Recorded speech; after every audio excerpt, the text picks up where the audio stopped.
move on to mood disorders, and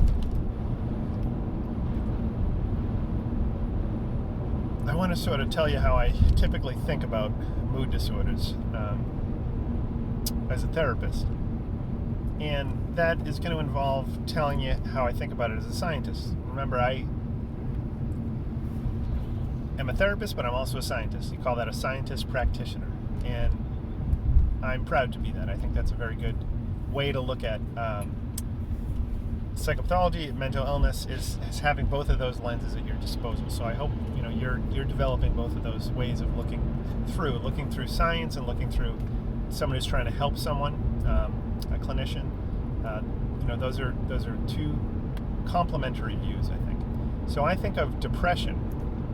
Let's start with the science of that. So look into your own heart right now and ask your heart, to what extent do you believe the following? A chemical imbalance can sometimes cause depression, or another way to say it, some people get depressed because it's just situational depression. It's in response to a situation. And other people might just get depressed because of a chemical imbalance, nothing to do with the situation. I bet you've heard something like that before, or like lack of serotonin causes depression, low levels of serotonin or whatever. So that is a very popular belief. A lot of people, I've taught this class many years, and I always poll when I do it live in person. I used to do it that way. I would poll the students, and invariably almost every single student would say, yes, I think those things are true. I think a chemical imbalance can cause depression. I think some depression is situational, but other might be caused by a chemical imbalance. Lack of serotonin causes depression. This is extremely popular in our culture. But I really want to try to convince you in a few minutes that is basically much closer to false than it is to true. I mean, there's some possibilities there, but it's nothing like schizophrenia and the dopamine hypothesis. Remember, I told you the two pieces of evidence really for that.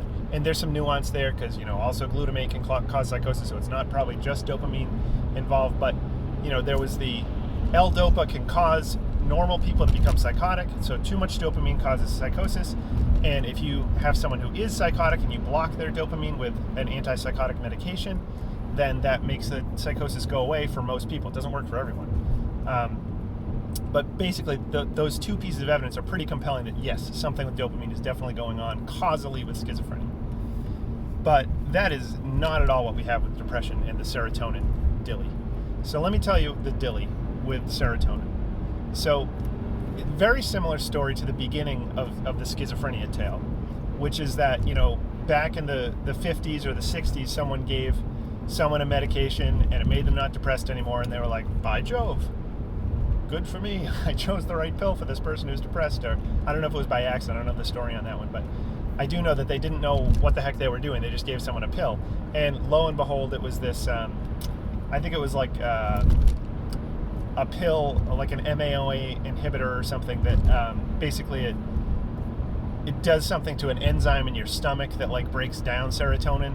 And so they found out what maybe the reason possibly the reason this pill is helping people is because it is essentially boosting the levels of serotonin in the brain, because you're blocking this enzyme that breaks down serotonin, so serotonin doesn't get broken down as much in your stomach, i.e. it's still kicking around in you, and so you have higher levels of serotonin in you. So that was the beginning of the serotonin hypothesis, or the monoamine hypothesis is another name for it. A monoamine is just a group of neurotransmitters which includes serotonin as well as some other ones that are related. So, indeed, that is where it began. Very similar to schizophrenia. The problem is that they also tried, remember giving L-DOPA, see if you can make someone crazy with psychosis, which you can. They tried that with, let's see if we can block serotonin in a normal person and see if they can become depressed. That's called, tryptophan is the serotonin version of L-Dopa. L-Dopa it's not actually dopamine, it's a precursor of dopamine. So what it means is,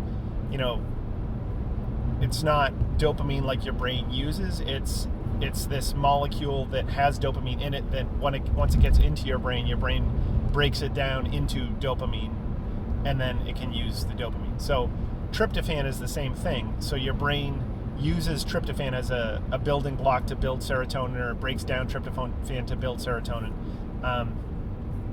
And it's the thing in Turkey, you've heard, it's the tryptophan on Thanksgiving. That's why everyone wants to take a nap after they eat, which I don't think is true. I think it's probably just because you're eating so much on Thanksgiving that all the blood is going to your belly to digest the food, and it's not in your brain and in your extremities. So your body is basically trying to digest, and so it sort of shuts down.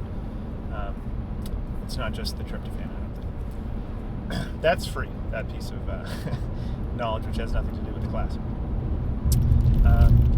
So